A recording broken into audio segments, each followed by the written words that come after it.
जाओ। जी मेम साहब।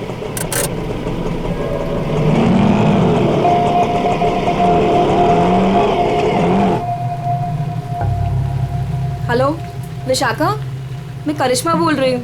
मैं एमजी रोड के यहाँ कंस्ट्रक्शन बिल्डिंग पे खड़ी हूँ। मुझे तुमसे तुम्हारी शादी के बारे में बहुत जरूरी बात करनी है।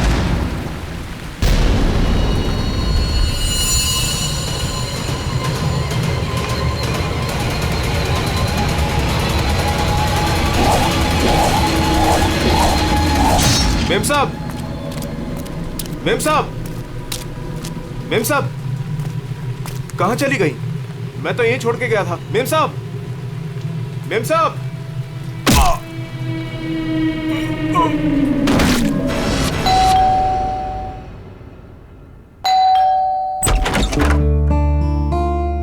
अरे आप इतनी जल्दी आ गए ऑफिस से? आज हाँ, आज काम कुछ कम था। ये लो, आते आते तुम्हारे लिए कुछ साग सब्जियां लाया हूँ और इसे फ्रीजर में रख दो। विशाखा के लिए लाया हूँ, उसे आइसक्रीम पसंद है ना। आज आपकी लाडली ये खाने वाली नहीं है। पर क्यों? आज सुबह से ही उदास है, खुद को कमरे में बंद कर रखा है और खाना भी नहीं खाया उसने। तुमने उसे कुछ कह दिया क्या? मैं क्या कहूँगी, लेकिन हाँ, आज सुबह किसी का फोन आया था।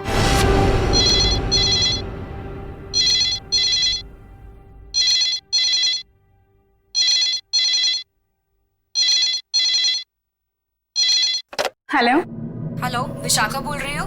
जी हाँ, विशाखा बोल रही हूँ। देखो, मुझे तुमसे बहुत जरूरी बात करनी है। ये बात तुम्हारी शादी के बारे में है। शादी? कौन सी शादी? मुझे इस बारे में कोई बात नहीं करनी है। प्लीज मुझे दोबारा कॉल मत कीजिए।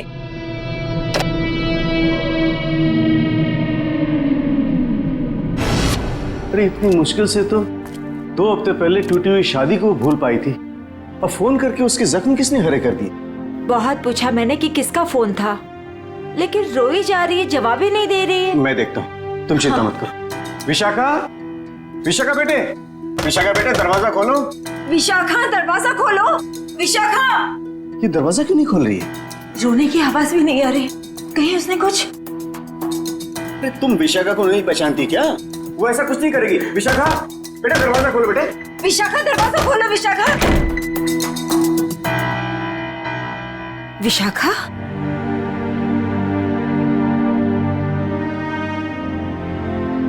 विशाखा बेटे, वो शादी वाले फोन कॉल से चिंता में है ना तू? हाँ पापा, काश मैंने उस गलत लड़के से शादी की जिद न की होती। मेरी वजह से आप लोगों को कितना अपमान सहना पड़ा। अरे नहीं बेटी, ऐसा कुछ नहीं है। उस लड़के के साथ तेरी शादी नहीं हुई, ये तो बड़ी अच्छी बात है। उस परिवार से तू बच गई बेटे। हाँ। और फिर हमारे इस लाडो के लिए इस शहर में कोई लड़की की कमी है क्या? हाँ? और क्या, हमारी विशाखा है इतनी प्यारी कि कोई भी लड़का इसे देखते ही पसंद कर लेगा। नहीं माँ, इस बार अपनी पसंद पे भरोसा करके मैं कोई गलती नहीं करना चाहती। आप लोगों की पसंद पे ही मेरी मंजूरी है। अरे हाँ सरिता, कल ठीक 3 बजे लड़के वाले विशाखा को देखने आ रहे हैं, तुम तैयार रहना। आपने पहले क्यों नहीं बताया? ओहो श्रीमती जी, तो अब तो बता दिया ना। हाँ? पापा, मुझे भगाने की बहुत जल्दी है ना आपको? मैं क्यों नहीं, अब इसकी शादी हो जाएगी तो इस कमरे को मैं अपना स्टडी रूम बना लूंगा। अच्छा, तो मैं भी अपना रूम लॉक करके जाऊंगी ससुराल।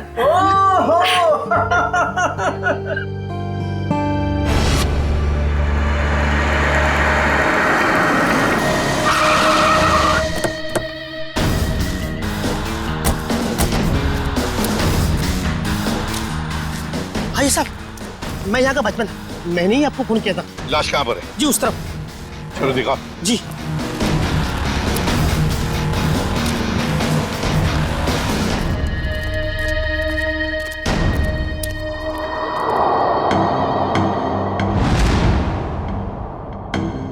ये ईंटें निकालो।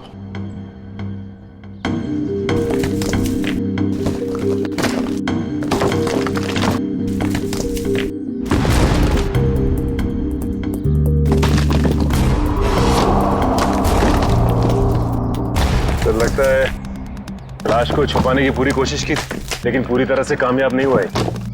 हाँ, छुपाने की तो बहुत कोशिश की है, मगर जरूर कुछ ना कुछ तो भूल गया है वो।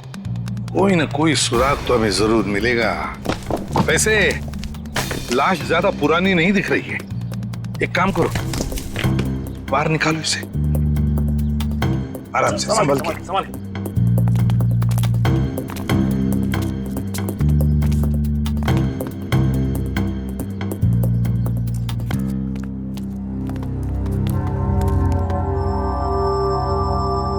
ये देखो, बड़ी बेरहमी से मारा है इसे।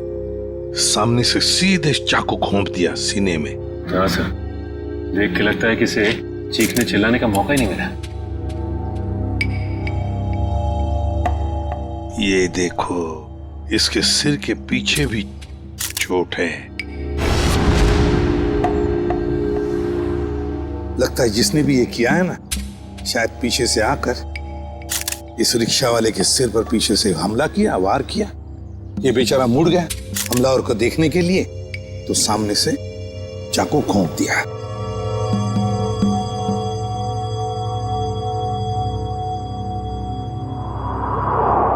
जेब में कुछ भी नहीं। लेकिन सर, कोई रिक्शा वाले को क्यों मारेगा? फ्रेडी, इस रिक्शा वाले को पैसे के लिए तो कोई नहीं मारेगा। हो सकता है इस रिक्शा वाले का किसी के साथ झगड़ा वगड़ा हुआ होगा या आपसी दुश्मनी हो, लेकिन अगर इसकी लाश यहाँ पर है, रिक्शा कहाँ पर होगी?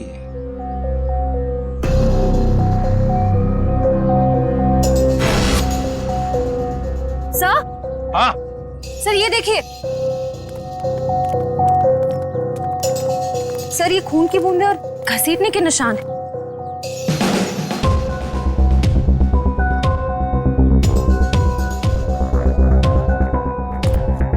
ये देखो,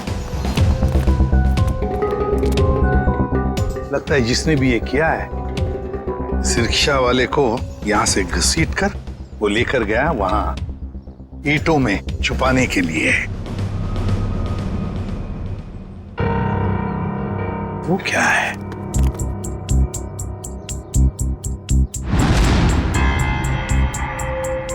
किसी आदमी की घड़ी?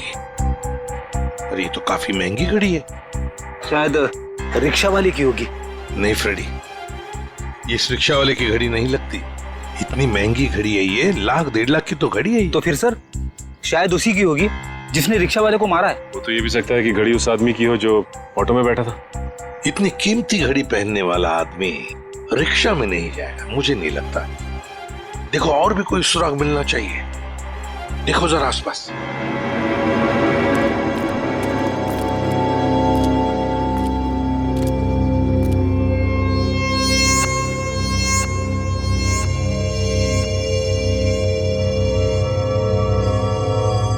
अरे सर, कुछ मिला? हाँ सर, किसी लड़की की ये डायमंड इयररिंग मिली है, यहाँ नीचे गिरी हुई थी। इयररिंग? इसका तो एक ही मतलब हो सकता है, जब ये हादसा हुआ तब कोई लड़की यहाँ पर मौजूद थी। तो खून लड़की ने किया? सचिन, पता नहीं खून किसने किया, लड़की ने या और किसी ने, लेकिन एक बात तो जरूर है कि ये लड़की उस रिक्शा वाले के साथ मौजूद थी। सर, हो सकता है ये लड़की उस ऑटो वाले की सवारी थी। लेकिन लड़की यहाँ ऐसी जगह क्या करने आई थी? कुछ ना कुछ तो और ही चक्कर है। जो भी हो, उस हादसे में जरूर हाथापाई हुई होगी, जिसकी वजह से वहां पर वो घड़ी मिली और अब ये इयररिंग। ये केस तो बहुत पेचीदा हो गया। इतने सारे सवाल लेकिन जवाब इतने कम। सारे सवालों का जवाब इसी बिल्डिंग में है। इस बिल्डिंग को अच्छी तरह से छान मारते हैं। Let's go.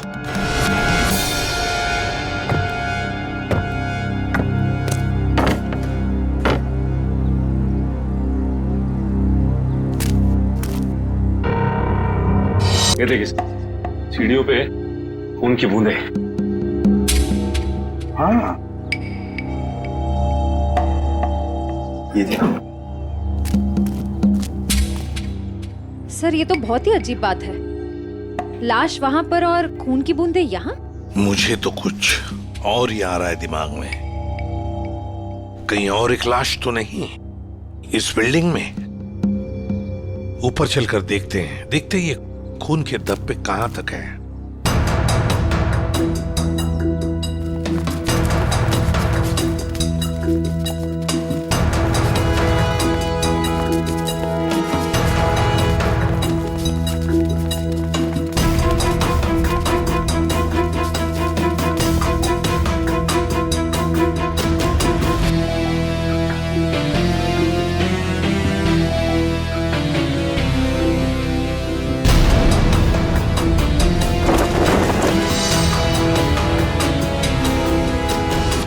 भाई साहब मैं तो कहता हूँ अभय और विशाखा एक दूसरे के लिए बिल्कुल सही है। दोनों के ख्यालात मिलते जुलते हैं, दोनों का स्वभाव एक है और वैसे एक साथ स्कूल में पढ़ चुके हैं। बेटा तुमने हमें बताया नहीं कि तुम अभय को पहले से जानती हो? नहीं पापा, अभय मेरी क्लास में नहीं थे। वो क्या है ना अंकल, हम दोनों की क्लासेस सेम थी पर सेक्शन अलग अलग थे।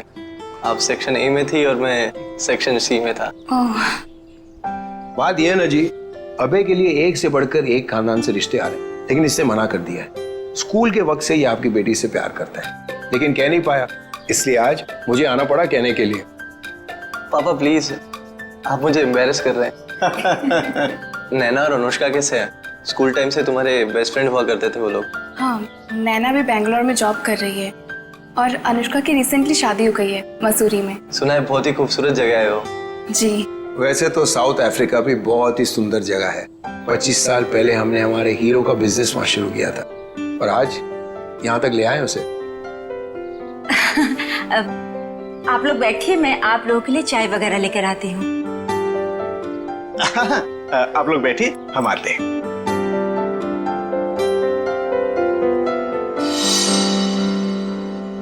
क्या बात है सरिता, क्या हुआ? देखिए, लड़का और परिवार तो मुझे अच्छे लग रहे हैं, लेकिन एक बार आप साफ साफ पूछ लीजिए, लेन देन की जो भी बात है। सरिता क्यों चिंता करती हो? देखो मुझे नहीं लगता कि धीरेन्द्र जी की कोई मांग है, और अगर होगी भी तो हम मांग पूरी कर देंगे ना। देखो सरिता, मेरी पेंशन है, तुम्हारे जेवर है, और अगर जरूरत पड़ी तो हम ये मकान बेच देंगे। आखिर हमारी एक ही बेटी है। ओफो, आप एक बार पूछ तो लीजिए ना, कहीं कोई बड़ी मांग रख दी तो। फिर तो ये रिश्ता नहीं हो पाएगा। खैर, अपनी किस्मत है, देखते हैं। चलो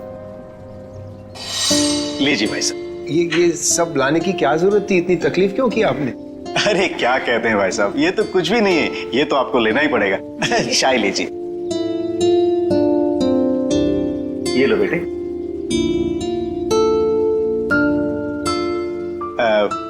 भाई साहब अगर आप बुरा न माने तो कुछ देर हम लोग बाहर चल के आपस में बात कर लेते हैं। अरे इतने में बच्चे भी एक दूसरे से बात कर लेंगे। अरे ये तो बहुत अच्छी बात है, चलिए।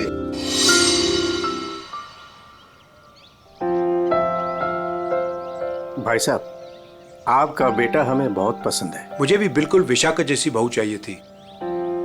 अगर विशाखा अभय को पसंद उसकी करे, फिक्र आप मत कीजिए, हमारी मंजूरी में ही उसके यहाँ है। ये तो बड़ी अच्छी बात है, तो मैं बात पक्की समझूं? जी जरूर। धीरेन्द्र जी, अगर आपकी कोई मांग हो तो आप मुझे। ये कैसी बात कर ली आप लोगों ने?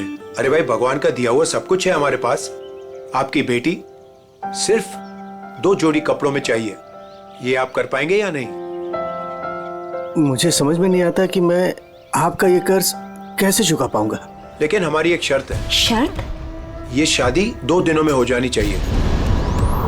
2 दिनों में शादी की तैयारियां हम कैसे कर सकते हैं? देखिए, ये हमारी एक ही बेटी है, हम चाहते हैं कि उसकी शादी बड़े धूमधाम से हो, इसलिए थोड़ा अगर आप हमें वक्त दे दे तो। देखिए भाई साहब, मैं आपकी बात समझता हूँ, लेकिन 3 दिनों के अंदर मुझे साउथ अफ्रीका पहुँचना है। सिर्फ मेरे बेटे की वजह से मैं अपना पूरा कारोबार छोड़ के आया हूँ। अगर आप ये नहीं कर पाओगे तो ये रिश्ता नहीं होगा। हाँ?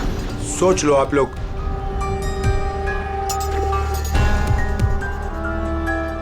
ठीक है भाई साहब, ये शादी परसों ही होगी।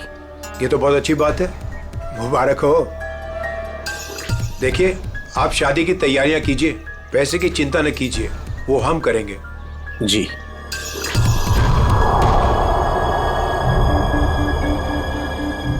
कैसे? तुम चिंता मत करो सरिता, भगवान की जो मर्जी है वही होगा। चलो शादी की तैयारी करते हैं।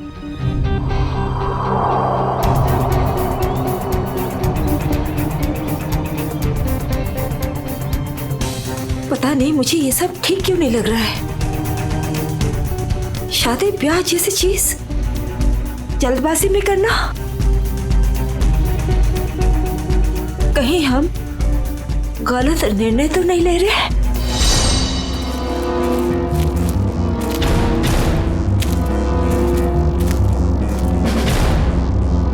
सर, इस लड़की का चेहरा तो पूरी तरह से बिगड़ चुका है, इसकी पहचान करना बहुत मुश्किल होगा। तो सर, लड़की के पास से ना ही कोई आइडेंटिफिकेशन मिला है, ना ही कोई मोबाइल। तो लाश को देख के लगता है कि इसकी और उस ऑटो ड्राइवर की मौत लगभग एक ही वक्त हुई है सर।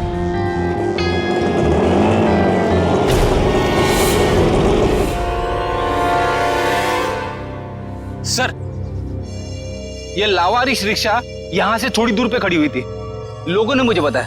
और सर, ये रहे रिक्शा के पेपर्स। वो लाश इसी रिक्शा ड्राइवर की थी, चमन नाम था उसका। और सर, ये फोटो भी लगी उसकी। हाँ, चमन खुद मालिक था इस रिक्शा का। और कुछ मिला? हाँ सर, मोबाइल मिला है सर, लेकिन सर बैटरी डाउन है इसकी। ठीक है, कोई बात नहीं, इसमें से हमें बहुत कुछ इंफॉर्मेशन मिल सकती है।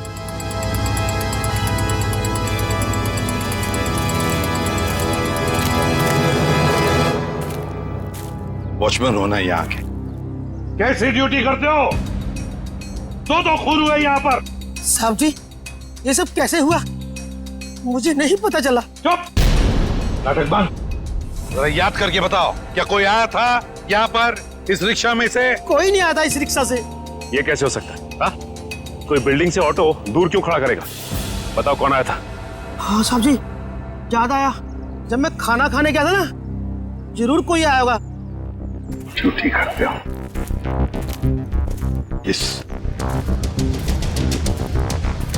इस चमन की पूरी कुंडली निकालो।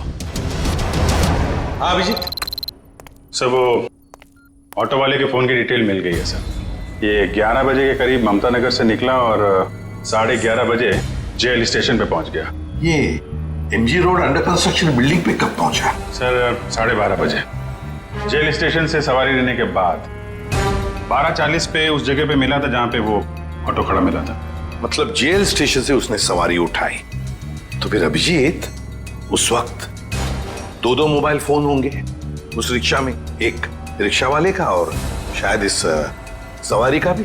हाँ सर, मोबाइल कंपनी वालों ने बताया कि रिक्शे वाले के मोबाइल के साथ साथ एक और मोबाइल ट्रैवल कर रहा था। जयवंती और पेटी लगे हैं उसका डिटेल निकालने में। चलो अच्छा। अब देखना यह है कि सर वो सवारी विक्टिम थी या मुजरिम।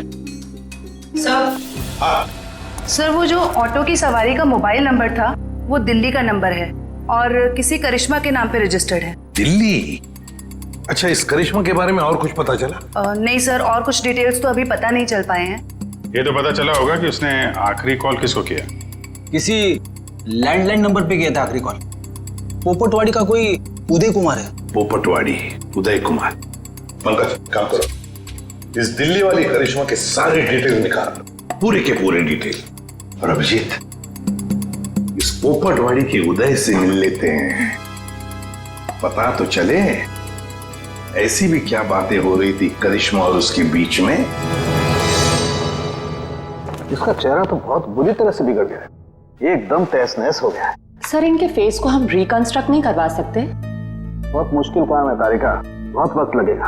हाँ, लेकिन एक बात जरूर पता चल गई। ये पता चल गई कि ये काम क्या करती थी।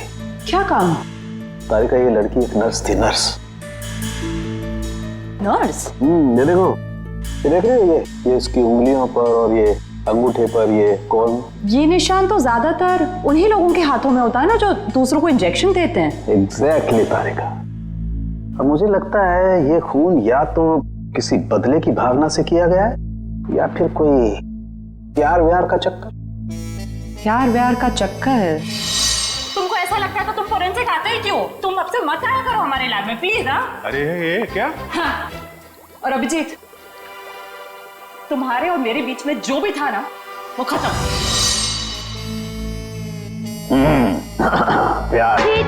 सीआईडी, यहाँ सब कुछ ठीक तो है ना? देखिए, आप फिक्र मत कीजिए, हमें पता है आपके घर में शादी का रस्म चल रहा है, लेकिन देखिए बात को ज्यादा नहीं है, सिर्फ 2 मिनट की बात है। एक बात बताइए, कल लैंडलाइन पे कोई अनजान फोन आया था? हाँ, मेरी बेटी विशाखा ने फोन उठाया था। जरा बुलाइए ना विशाखा को। विशाखा बेटी, 1 मिनट इधर आना। हाँ जी, 1 मिनट। जी पापा। बेटे ये। हाय विशाखा, शादी मुबारक हो। Thank you. हम सीआईडी से हैं, मैं इंस्पेक्टर श्रेया। कल सुबह 10 बजे लैंडलाइन पे एक कॉल आया था। जी आया था। किसका फोन था? किसी करिश्मा का फोन था, बट मैं उसे नहीं जानती। अगर तुम उस लड़की को नहीं जानती हो तो उसने तुम्हें क्यों कॉल की? दरअसल वो मुझसे मिलना चाहती थी पर मैंने उसे मना कर दिया। तुम तो कह रहे हो तुम उसे जानती तक नहीं, फिर भी वो तुमसे बात करना चाहती थी। कोई ना कोई तो वजह जरूर होगी, हैं? बताओ। शायद वो मेरी शादी के बारे में कुछ बात करना चाहती थी। क्या क्या बात करना चाहती थी? कुछ बताया उसने? जी, तब तक तो मुझे भी नहीं पता था कि मेरी शादी होने वाली है। वो शायद मेरी पिछली शादी के बारे में बात करना चाहती थी। मतलब विशाखा, तुम्हारी पहले भी एक शादी तय हो चुकी थी जो टूट चुकी है। देखिए प्लीज, अगर इस बारे में इस वक्त बात न करें तो अच्छा होगा। बड़ी मुश्किल से उस सदमे से ये उभर पाई है। प्लीज। पापा, इट्स ओके, मुझे उस बात से कोई फर्क नहीं पड़ता है। पर आप इस फोन कॉल के बारे में मुझसे इतने सवाल क्यों पूछ रहे हैं? दरअसल बात यह है कि करिश्मा नाम की उस लड़की का। अरे एक मिनट में समझाता हूं। देखिए, ये करिश्मा जिसने फोन किया था यहाँ पर, हम उससे मिलना चाहते हैं एक केस के सिलसिले में। ये करिश्मा कोई मुजरिम है क्या? क्या इसने कोई जुल्म किया है और ये मुझसे क्यों बात करना चाहती है? देखो, करिश्मा मुजरिम है या नहीं ये अब तक तय नहीं हुआ है। खैर छोड़ो, आप लोग शादी की तैयारियां करो। और विशाखा, हम सब की तरफ से शादी मुबारक हो। Thank you.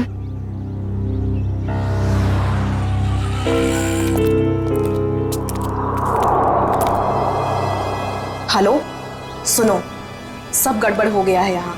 सीआईडी आ गई है। हाँ जी, क्या हाल है बॉस? फिर से बन गया चेहरा? अरे चेहरा बनने में टाइम लगता है ना यार। और कितना टाइम चाहिए तुझे? मैं बोल रहा था तारे का, प्रद्युमन जैसे ही मेरी शक्ल देखेगा पीछे पड़ जाएगा। कितना टाइम लेगा चेहरा बनाने में? यार इतना सा काम है साउंड के। वैसे एक बात बताओ, आप लोगों को वाकई कुछ पता नहीं चला उस लड़की के बारे में? हमें इतना तो पता चल चुका है कि उस लड़की का नाम करिश्मा है और वो दिल्ली की रहने वाली थी। और अगर मैं ये बताऊं कि करिश्मा एक नर्स थी तो? सर, उस करिश्मा के बारे में नई बात पता चली सर। क्या? वो दिल्ली में 10 स्टार हॉस्पिटल में नर्स है। लो, ये बात अब बता रहे हैं, मैं कब की बता चुका ये बात। 10 स्टार हॉस्पिटल दिल्ली। वाह यार अभय, बड़ी सुंदर दुल्हन मिली है तुझे, सच्ची। पता नहीं कहाँ से किस्मत लिखा के लाया है। अरे वो कहते हैं ना, लंगूर के हाथ में अंगूर। एग्जैक्टली।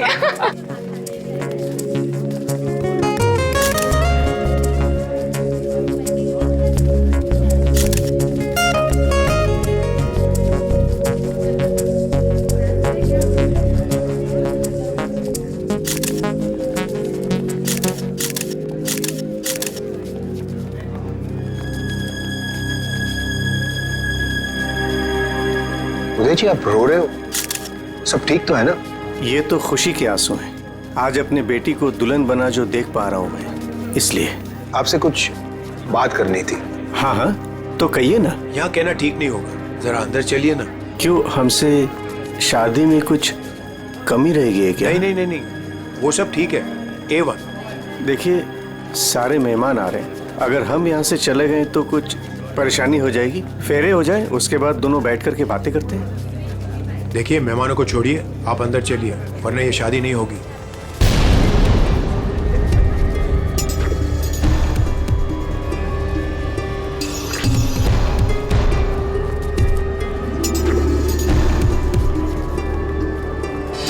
आइए उदय जी।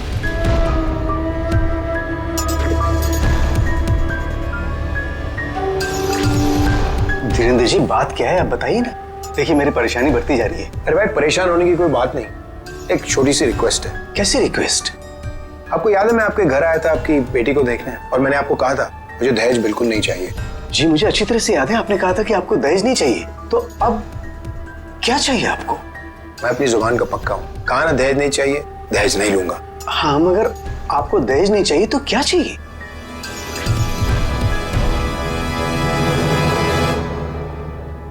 किडनी।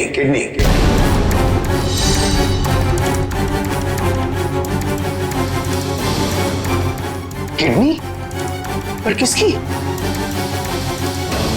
मैं शायद आपको बताना भूल गया कि मेरी तबीयत दरअसल ठीक नहीं रहती, और जल्द से जल्द अगर किडनी ट्रांसप्लांट नहीं हुआ तो मैं ज्यादा दिन नहीं बच पाऊंगा। Kidney transplant? देखिए, आपकी बेटी की शादी है और कुछ ही दिन बाद उसका ससुर यानी कि मैं मर जाए तो आपको कैसा लगेगा? पर धीरेन्द्र जी, मैं अपनी किडनी कैसे? मेरा मतलब मैंने पूरा पता लगा लिया है, हम दोनों की किडनीज मैच होती हैं। अच्छा, तो इसका मतलब ये शादी ब्याह ये सब ढोंग है। दरअसल आपको मेरी किडनी चाहिए, इसीलिए आपने ये सब। अब फेरों में 2 घंटे और, बहुत समय आपके पास, सोच लीजिए। और वैसे भी हम दोनों एक परिवार का हिस्सा बने जा रहे हैं, तो एक परिवार वाले का फर्ज बनता है दूसरे परिवार वाले की जान बचाने का।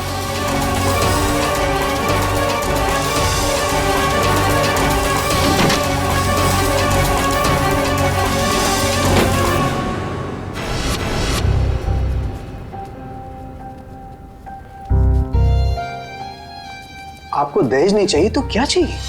Kidney kidney kidney.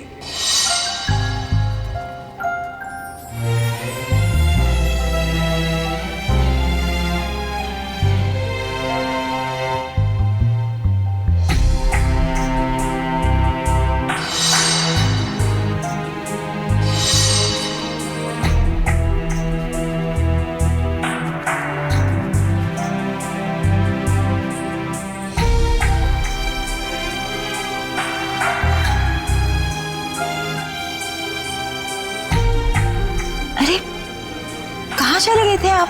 कुमार साहब आए हैं अपनी पत्नी के साथ, वो आपको ढूंढ रहे थे। सरिता, आओ मेरे साथ, 2 मिनट तुमसे बात करनी है। चलो।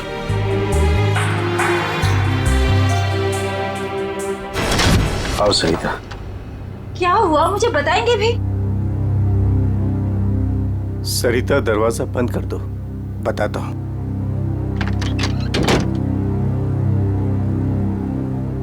अभी तो बताइए, मुझे बहुत घबराहट हो रही है। धीरेन्द्र जी ने मुझसे कुछ मांगा है। पता था मुझे कि ये शादी दहेज लिए बिना हो ही नहीं सकती।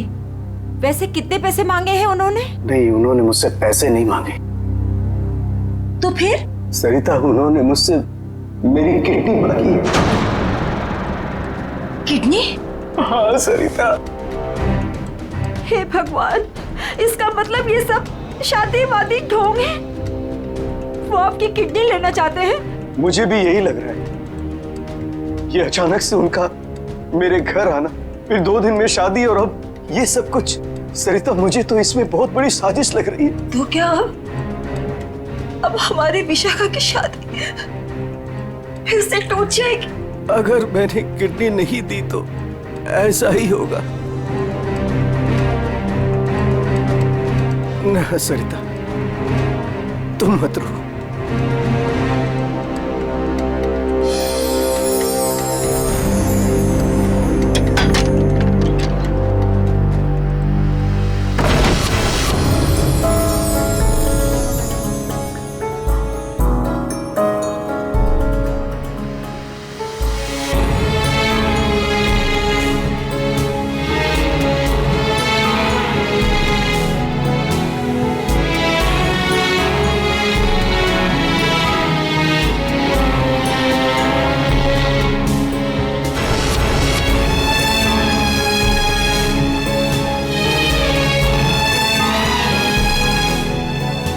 सारे मेहमान आ चुके हैं और अगर इस बार भी हमारी विशाखा की शादी नहीं हुई तो वो पूरी तरह टूट जाएगी। एक जख्म तो वो पहले ही खा चुकी है, लेकिन अब दोबारा वो बर्दाश्त नहीं कर पाएगी। मैं जानता हूं सरिता, तुम ठीक कह रही हो, इसलिए मैंने सोच लिया है, मैं अपनी किडनी दूंगा। हाँ सरिता। नहीं, अगर आपने किडनी दे दी तो आपका क्या होगा? मुझे कुछ नहीं होगा सरिता। और वैसे भी इंसान के शरीर में 2 किडनियां होती है जिससे उसका शरीर चलता है, लेकिन फिर भी इंसान एक किडनी के सहारे जी सकता है। मुझे ये सब कुछ ठीक नहीं लग रहा है। अगर कुछ ऊंच नीच हो गई तो मैं आपको खोना नहीं चाहती हूँ। नहीं सरिता, मुझे कुछ नहीं होगा, और अगर मुझे कुछ हो भी गया तो कम से कम मेरी आत्मा को ये सोचकर संतुष्टि तो मिलेगी ना कि मैंने अपनी बच्ची की खातिर उसके पैदाइश से लेकर के उसकी शादी तक सब कुछ किया। प्लीज।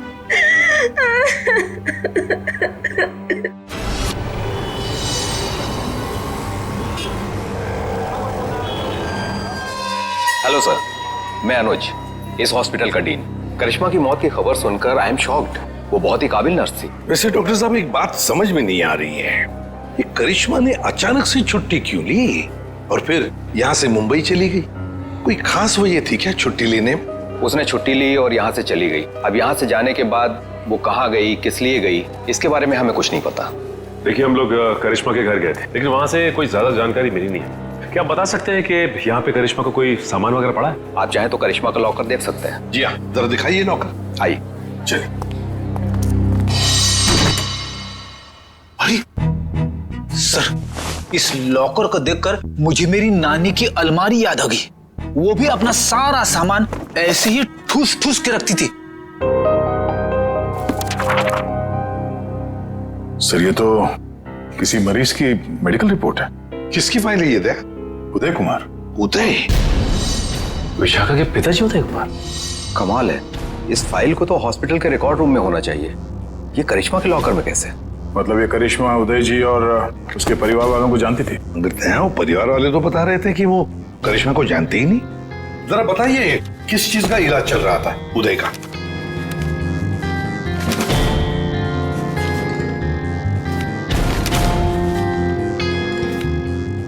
क्या डॉक्टर साहब, आपके चेहरे का रंग उड़ा हुआ क्यों है?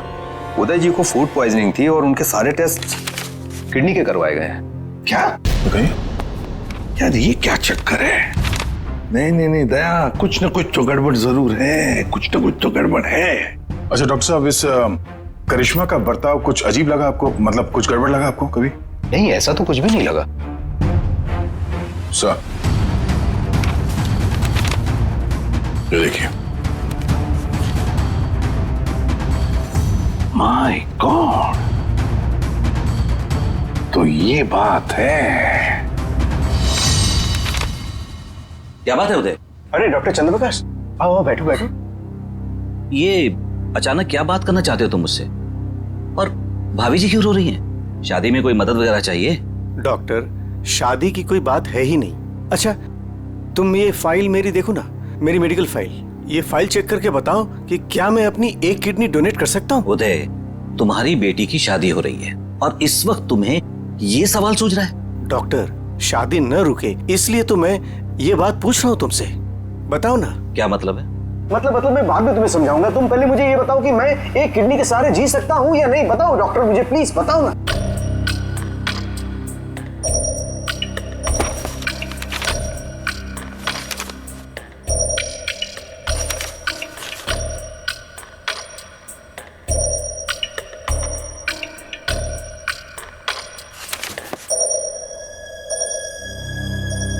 डॉक्टर, रिपोर्ट ठीक तो है ना? क्या हुआ चंद्रप्रकाश, बताओ ना कुछ मुझे।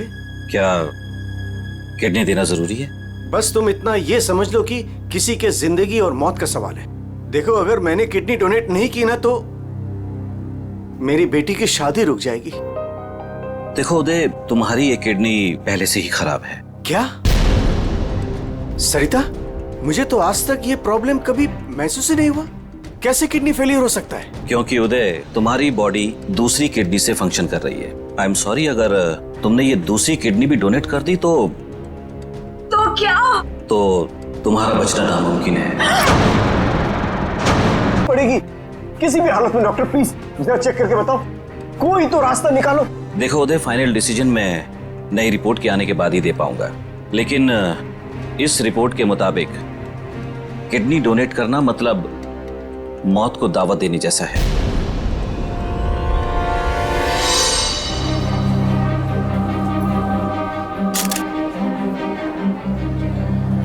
आओ। क्या हुआ माँ? आप परेशान लग रही हैं। नहीं, ऐसी कोई बात नहीं। फेरे का समय हो गया है, आओ।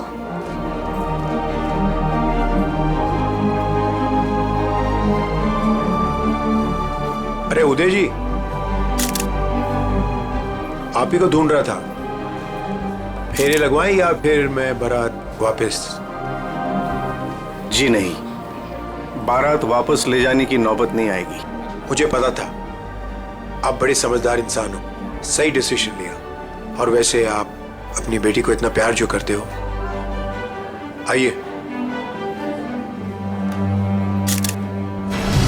यकीन नहीं आ रहा है दया, शादी के नाम पे ऐसी सौदेबाजी।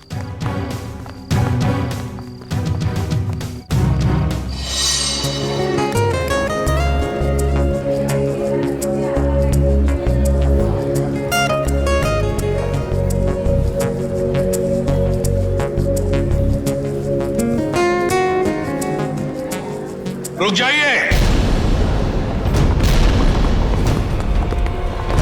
सरिता जी उदय जी कहाँ है? वो तो यही। कहाँ है उदय जी? यही तो थे, कहाँ चले गए? आप लोग यहाँ फिर से, क्या हुआ? हमारा उदय जी से बात करना बहुत जरूरी है, जरा बुलाइए उन्हें। उदय जी, उदय जी कहाँ गए उदय जी? बुलाइए। मम्मी पापा कहाँ चले गए? आपके पापा कहाँ हैं? इसका जवाब अब ये देंगे धीरेन्द्र जी। क्यों धीरेन्द्र जी, जवाब देंगे ना? मुझे कुछ नहीं पता।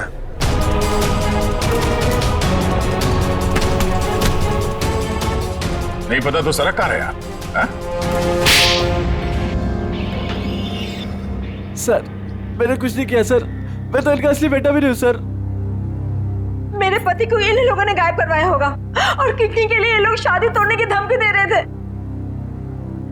मॉम, आपने बात मुझे पहले क्यों नहीं बताई? आपके और पापा से बढ़कर मेरे लिए कुछ नहीं है। शर्म आनी चाहिए तुम्हें। शादी जैसे पवित्र बंधन के आड़ ऐसा घिनौना अपराध करते हुए। सर मैं मानता हूँ इसी प्लान के जरिए मैंने किडनियों का व्यापार किया। क्या? शायद इसीलिए उन गुनाहों की सजा है कि मेरी खुद की किडनी बेकार हो गई, लेकिन इस बार सर मैं खुद की जान बचाने के लिए कर रहा था। इसके लिए किसी और की जान चली जाए? अब बताओ, करिश्मा को क्यों मारा? सर मैंने करिश्मा को नहीं मारा, बल्कि वो तो मेरी मदद करती थी मरीज ढूंढने में। सर इस बार मैंने गैंग वालों को बताया बिगैर एक किडनी गायब कर दी। उसी बात को लेकर वो मुझे ब्लैकमेल कर रही थी कि वो बाकी गैंग वालों को और विशाखा को ये बात बता देगी। इसीलिए तुमने करिश्मा को मारा? इसीलिए? नहीं सर, मेरा यकीन मानो, मैंने उसे नहीं मारा। मुझे लगता है कि सर उसके मौत के पीछे मेरे बाकी गैंग वालों का हाथ है। कौन है तुम्हारे साथी? कहाँ लेकर गए उदय को? किडनी निकलवाने। ऑपरेशन शायद शुरू भी हो गया होगा। कहाँ हो रहा है ये किडनी निकालने का ऑपरेशन?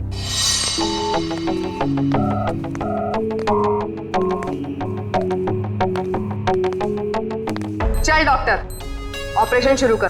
देखो तुम जो ये कर रहे हो ना, ठीक नहीं कर रहे हो। बकवास बंद कर और अपना काम कर जल्दी।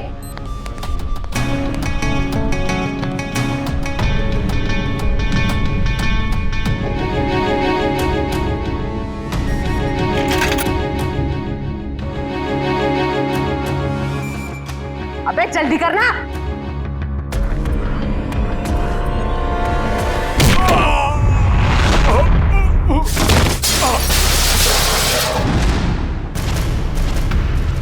कौन है वहां? कौन है?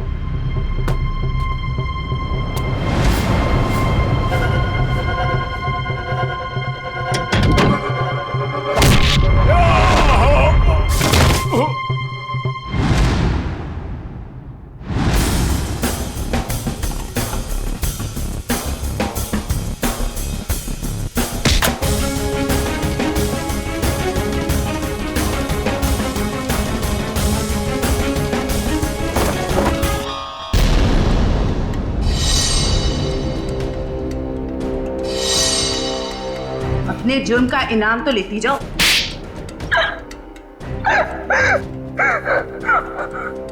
ये सारा षड्यंत्र हमने सिर्फ लोगों की किडनियां हथियाने के लिए किया है। ये सब पता है हमें। ये बताओ करिश्मा को क्यों मारा तुम? क्योंकि करिश्मा हमें धोखा दे रही थी। लेकिन तुमने करिश्मा का खून किया, ये बात तुमने धीरेन्द्र से क्यों छुपाई? ताकि जब धीरेन्द्र किडनी ट्रांसप्लांट के लिए ऑपरेशन थिएटर में आए तो वहां उसे आराम से मार सके, ताकि वो खून ना लगकर एक हादसा लगे। और उदय की किडनी तुम ऊंचे दाम में बेचना चाहती थी, क्योंकि उदय का blood group Bombay blood group है, एक रेयर ब्लड ग्रुप है ना। यही प्लान था सर, लेकिन आप सीआईडी वालों की वजह से वो सब चौपट हो गया। करिश्मा का खून और कितने सारे मासूम लोगों की किडनियों की चोरी, तुम्हें तो फांसी ही होगी। इतना काफी है तुम्हें फांसी के फंदे तक पहुंचाने के लिए। जयवंती, ले जाओ इसे। सर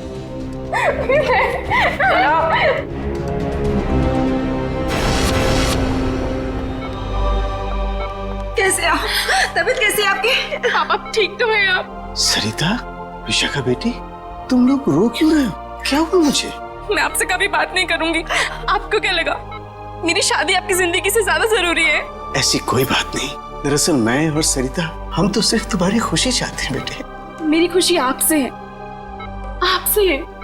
माना बाकी लड़कियों की तरह मेरा भी सपना है कि मेरा भी एक अच्छा पति हो, लेकिन वो पति मुझे अपने पिता की कीमत पर बिल्कुल नहीं चाहिए। देखा उदय जी, आपकी बेटी विशाखा कितनी समझदार है, सियानी है और सही बोल रही है।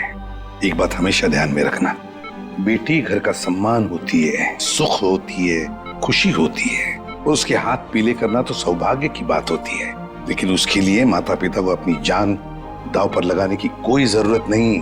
एसीपी साहब, मैं आपसे वादा करता हूं, चाहे कुछ भी हो जाए, मगर मैं इंतजार करूंगा। अब की बार मैं अपनी बेटी का हाथ सिर्फ उसी को दूंगा जो इसके लायक हो। आप सबका बहुत बहुत शुक्रिया बेटी। Thank you very much.